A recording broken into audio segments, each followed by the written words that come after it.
बातमीत सत्यता हीच आमची ओळख। रेवाडी गावात वाळू माफियाची पोलीस पाटला शिवीगाळ करत दांडक्यानं बेदम मारहाण।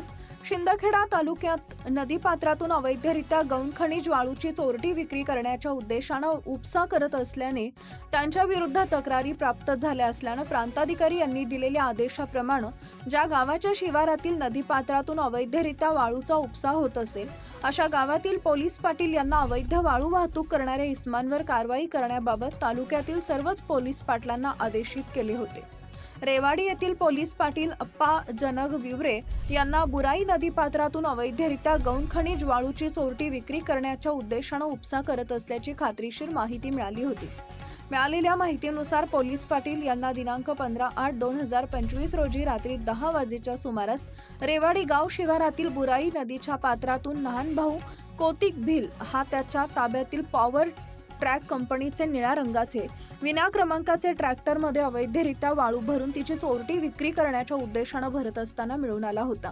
त्यामुळे सकाळी 8 वाजेला लहानभाऊ यांच्या घरी जाऊन त्याच्या ताब्यातील वाळू भरलेले ट्रॅक्टर पुढील कायदेशीर कारवाई करता अप्पर तहसीलदार यांच्या कार्यालयात घेऊन जाण्यास सांगितले असता नानूभाऊ कौतिक भिल यानं शासकीय कामात अडथळा निर्माण करण्याचा उद्देशानं हातात लाकडी दांडका घेऊन सदर पोलीस पाटील विवरे यांच्या डोक्यावर, पाठीवर, पायावर मारून दुखापत केली म्हणून पोलीस पाटील विवरे यांनी लहानभाऊ उर्फ पिंट्या कौतिक भिल व चालक भावड्या याच्या विरुद्ध शिंदखेडा पोलिसात गुन्हा दाखल केलाय।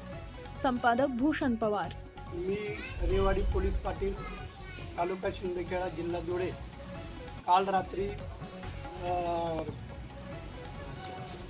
अप्पर तहसीलदार व संभाजी पाटील आणि आमच्या गावाचे तलाठी पाडेनाप्पा त्याचबरोबर सर्कल मॅडम भांबरेताई यांचा कॉल आला असता एक गावातील इसम रेवाडी गावातील इसम अवैध उत्खननाच्या माध्यमातून रेतीची चोरी करत असताना मी ते ट्रॅक्टर घेण्यासाठी गेलो असता सदर ट्रॅक्टर पडून नेलं होतं।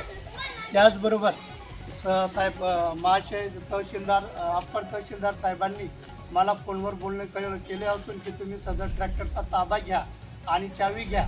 तर मी ताबा आणि ट्रॅक्टर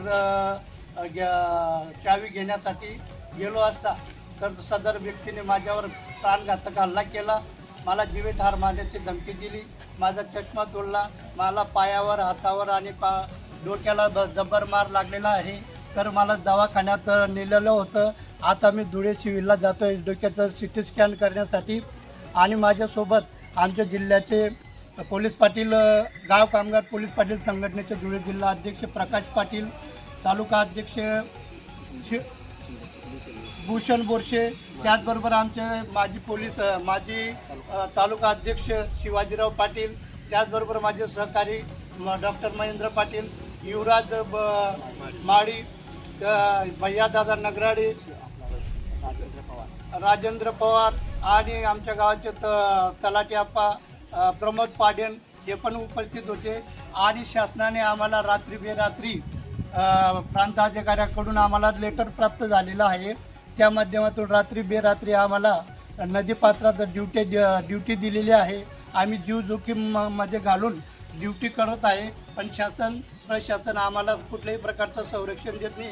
आज जो माझ्यावर भ्याड हल्ला झालेला आहे, प्राणघातक हल्ला झालेला आहे, त्या हल्ल्याला जबाबदार कोण, उद्या उठून आणखी दुसऱ्या माझ्या सहकारी बांधवावर हल्ला होईल तर या हल्ल्याचा आम्ही सगळे पोलीस पाटील निषेध करतो आणि ज्याने माझ्यावर हा हल्ला केलेला आहे त्याच्यावर कडक कायदेशीर कारवाई व्हावी ही शासन आणि प्रशासनाला आम्ही गाव कामगार पोलीस पाटील संघटनेकडून विनंती करतो। जय हिंद, जय महाराष्ट्र। आपल्या परिसरातील महत्त्वाच्या बातम्या पाहण्यासाठी आजच आमच्या JBTV न्यूज चॅनलला YouTubeवर सबस्क्राईब करा आणि बेल आयकॉन प्रेस करा।